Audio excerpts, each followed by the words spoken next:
বিরতির আগে যে কথা আপনাদের বলছিলাম, স্ত্রীর কাঁধে চেপে হাসপাতালে স্বামী, কিন্তু কেন এই পরিস্থিতি? হুইল চেয়ার না থাকার অভিযোগ। আর রায়গঞ্জ হাসপাতালে সিটি স্ক্যান করতে যান রোগী, পা ভেঙে যায়।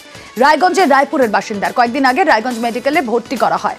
চিকিৎসকরা সিটি স্ক্যান করতে বলে, কিন্তু এভাবে হাসপাতালে পৌঁছতে হলো কারণ সেখানে হুইল চেয়ার নেই।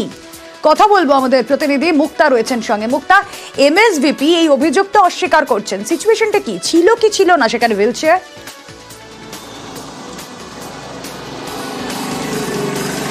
দেখো রুমেলা, এক ব্যক্তি কাজ করতে গিয়ে পা ভেঙে যায় এবং 5 দিন থেকে রায়গঞ্জ মেডিকেল কলেজে চিকিৎসাধীন ছিল এবং ডাক্তার পরামর্শ দেয় তাকে সিটি স্ক্যান করার জন্য। এবং সিটি স্ক্যান করার জন্য তার স্ত্রী 3 তলা থেকে কিন্তু নামিয়ে আনে এবং ইমার্জেন্সির সামনে বসে থাকে হুইল চেয়ারের জন্য। কিন্তু সেখানে বসতে বলা হয় হুইল চেয়ারের জন্য, কিন্তু সেই সময় হুইল চেয়ার পায় না এবং অনেকক্ষণ ধরে বসে থাকে, তারপরে কিন্তু মিলে না।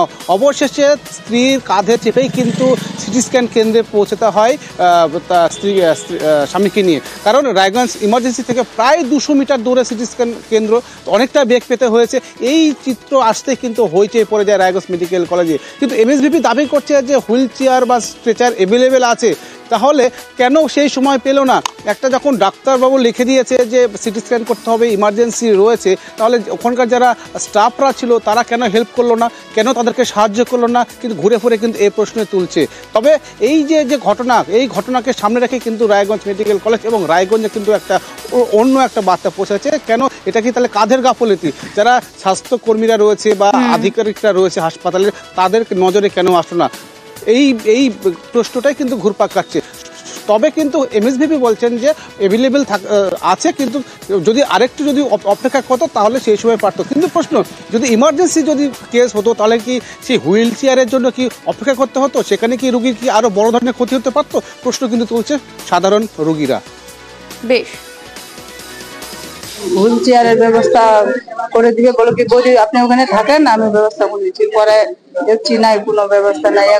গেটটাতে আবার টোটোটাও থাকতে দিবে না, বলছে দূরে রাখেন দূরে রাখেন। তো রুগীটা নামাবো, তারপর তো টোটোটা যাবে, কোনো কথাই শুনে না। ওখানে আমি তো পড়াশোনা জানি না, কাউকে কি বলবো। তারপরে আমি বললাম তাহলে এই যখন ব্যবস্থা হচ্ছে না, তাহলে আমি ওকে পিটি করে নিয়ে যেতাম, করে তারপর তোমার একতলায় নিয়ে আসি। যার টাকা নাই তার দুনিয়া কেউ নাই।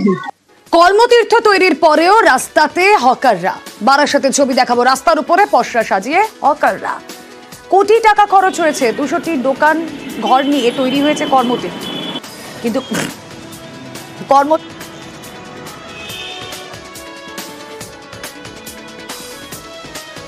ব্যবসা করছি, এরকম টুকটাক বাড়ি নিয়ে যাচ্ছি, এখানে কিছু রাখছি না।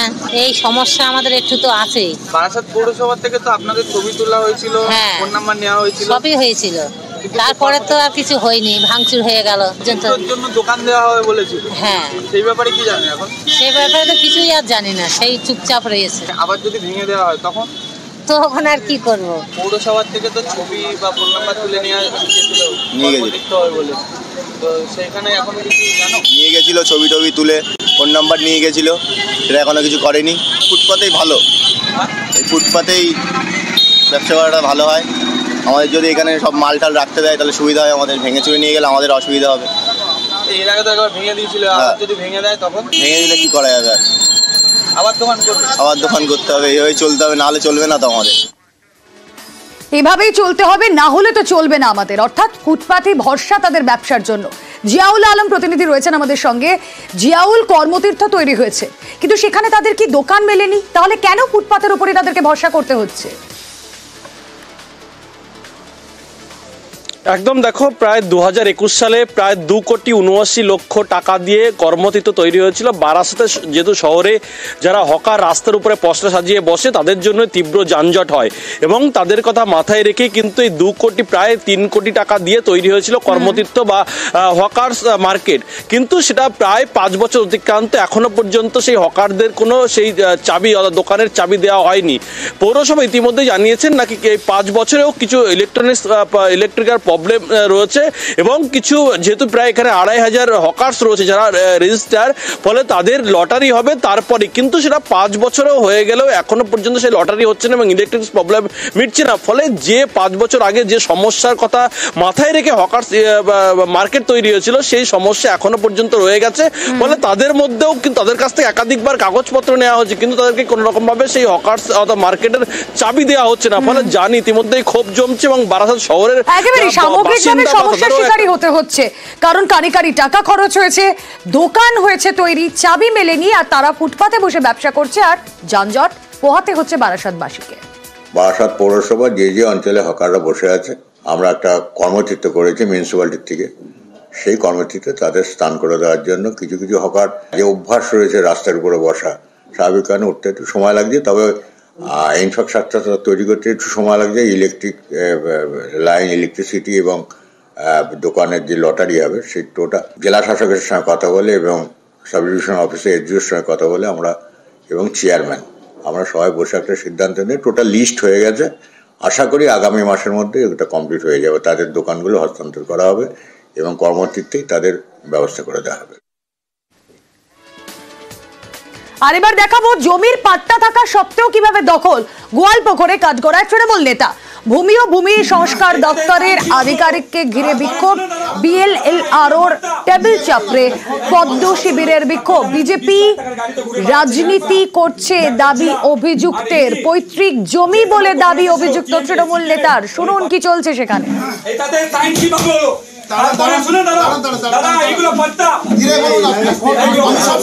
আপনি জানেন কি 20 লাখ টাকার গাড়িতে ঘুরে বেড়াচ্ছে আর ইনি যে সময় কংগ্রেসে ছিল সিপিএমে উনি পাত্তা করতে পারেনি। এই 3 মাসে কেন এটা কোন জাদুর চমৎকার হয়ে গেল কি আপনার কাছে অ্যাপ্লাইটা হয়ে গেল? আগে কি বিআর অফিস ছিল না এখানে? জয়নুলের জন্য কি ডাকবেন আপনারা? জয়নুল তো অ্যালার্মেন্ট হয়ে যাবে, আপনারা কি ডাকবেন আমাকে? এইটা এই লোকটাকে আপনি জিজ্ঞাসা করতে যদি একটা লোক মৃত্যু হয়ে যায় জমিনের বিবাদে। গোয়ালপুকুরে কাঠগড়ায় তৃণমূল নেতা, আপনারা দেখছিলেন যে বিজেপি শিবিরের বিক্ষোভ। কথা বলে জেনে নেওয়ার চেষ্টা করি সিচুয়েশনটা এক্স্যাক্টলি কি। চঞ্চল প্রতিনিধি রয়েছেন আমাদের সঙ্গে। চঞ্চল, দেখো রুমেলা, তোমাকে জানিয়ে রাখি যে গোয়ালপুকুরে 1 নম্বর ব্লকের কোয়ালিঘর এলাকার বাসিন্দা বদিরুদ্দিন নামে ওই ব্যক্তির 1 একর জমি হাতিয়ে নেওয়া বা দখল করে নেওয়ার অভিযোগ উঠেছে গোয়ালপুকুরেরই তৃণমূল নেতা জয়নুল হকের বিরুদ্ধে, এবং এই অভিযোগ তুলে গোয়ালপুকুরের বিজেপি নেতা গোলাম সরবরের দ্বারস্থ হন ওই অসহায় ব্যক্তি। এরপরে আজকে দেখা গেছে যে ওই অভিযোগ তুলেই কিন্তু গোয়ালপুকুর ভূমি ও ভূমি সংস্কার দপ্তরের যে আধিকারিক রয়েছে তাকে ঘিরে কিন্তু বিক্ষোভ দেখাতে শুরু করে। এই বিক্ষোভের জেরেই কিন্তু সেই ভূমি দপ্তরে উত্তেজনা ছড়িয়ে পড়ে। তবে পরবর্তীতে যেটা জানা গেছে যে ওই ব্যক্তির দাবি যে তার যে পাট্টা রয়েছে সেটি হচ্ছে 1983 সালে, কিন্তু সেই পাট্টা তার দখল না করে সেই তৃণমূল নেতা তার জমি দখল করে পুনরায় কিন্তু পাট্টা দাবি করেছেন। যেহেতু ওই তৃণমূল নেতার দাবি যে বিজেপি এখানে রাজনীতি করার চেষ্টা করছে এবং তার যে জমি রয়েছে, যে জমি তিনি দখল করেছেন সেটি তার পৈতৃক জমি বলে দাবি করেছেন। তবে গোটা ঘটনা নিয়ে কিন্তু বেলারও কিন্তু আশ্বাস দিয়েছেন এবং পরবর্তীতে তদন্ত করে দেখবেন বিষয়টি এবং খতিয়ে দেখার আশ্বাস দিলেই সেখান থেকে বিক্ষোভ তুলে নেন বিক্ষোভকারীরা। বেশ, কাঠগড়ায় তৃণমূল নেতা, কিন্তু এর পেছনে বড় কেউ রয়েছে, বড় কোনো মাথা রয়েছে, অভিযোগ করছেন বিজেপি নেতা। মদত মন্ত্রী করছে, আমি ডাইরেক্ট বলবো 100% কনফিডেন্ট আছি এটা মন্ত্রী চুক্ত হচ্ছিল টিএমসি পার্টিতে জয়েন করার আগে যে তুমি আসো, যতগুলো আছে তোকে জগা জমি লাগবে না, কি আসবে তোকে লিডারশিপ দেবো 5টা অঞ্চলের। বিএলও করাচ্ছে না, বিএলও হাত ধরে করাচ্ছে মন্ত্রী। যেরকম বাবুল জয়েন করছে, বাবু পাঞ্চিবেড়াতে, উনাকে বলছে ওদিকে তুমি লুটো, তুমি এদিকে লুটো, লুটার দোকান খুলে দিচ্ছে। আর খুব স্বাভাবিকভাবেই অভিযুক্ত তৃণমূল নেতা তিনি তার বিরুদ্ধে ওঠা সমস্ত অভিযোগ অস্বীকার করেছেন। ওই জমি এখনো বলছে আমার বাবা কাকার নাম রেকর্ড আছে, ক্ষমতা নাই বিএলওর হাত দিয়ে দিবে। আমি একজন পলিটিক্যাল লিডার, অভিযোগ প্রুফ নিয়ে করতে হবে। আমি টিএমসি তে আসে এমন কোনো কথা না যে আমি কারো জমি জবরদস্তি দখল করতে যাই। আর ওনার বুড়ি বুড়ি ক্লেম আছে, কিছু গুন্ডা মাইনে নিয়ে বেড়ায়। ও বলছে মাফিয়া, জমি মাফিয়া তো আমি বন্ধ করেছি। আর এদিকে ভূমি রাজস্ব আধিকারিক তিনি অবশ্য গোটা বিষয়ে তদন্তের আশ্বাস দিয়েছেন। এবার আবেদন যেটা হচ্ছে যে কোনো লোকে করতে পারে, আমরা ইনকোয়ারি করে দেখি জমি আপনাকে আমি দিয়েছি করে, তাহলে রক্ষা করার দায়িত্ব প্রথম আপনার। সেটার জন্য প্রথমে আপনাকে পুলিশে যেতে হবে, পুলিশ আমাদের ইনফর্ম করবে যে জমিটা আমরা যাচ্ছি না, অভিযোগটা একদম ঠিক নয়। তো লিখিতভাবে যদি অভিযোগ না করে, সেই অভিযোগ কিন্তু মুখে মুখে আমাদের অভিযোগ এখানে নেওয়া হয় না। লিখিত অভিযোগ হলে আপনি তদন্ত শুরু অবশ্যই করবো, কেন করবো, 100% করবো সেটা। আদালতের নির্দেশের পরেও জমি ফেরত নয়, তুফানগঞ্জে ব্যবসায়ীর জমি দখলের অভিযোগ। তুফানগঞ্জ 2 ব্লকের ফলিমারি পঞ্চায়েত এলাকার ঘটনা। তৃণমূল অঞ্চল সভাপতির বিরুদ্ধে অভিযোগ। তুফানগঞ্জ মহকুমা আদালতে মামলা। ব্যবসায়ীর জমি ফেরতের নির্দেশ আদালতের, আর অভিযোগ অস্বীকার তৃণমূল অঞ্চল সভাপতি।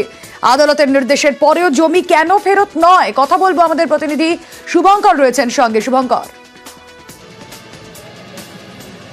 হ্যাঁ রুমেলা, দেখো একেবারেই তোমাকে বলে রাখি, যে তৃণমূলের যিনি অঞ্চল সভাপতি গোপাল শাহ, তার বিরুদ্ধে যেটা অভিযোগ যে স্থানীয় সংকোষ নদী লাগোয়া এক বাসিন্দা আছে সুশান্ত কুমার মজুমদার, তার 18 বিঘা জমি গত 4 বছর ধরে তিনি জোর করে দখল করে রাখছেন।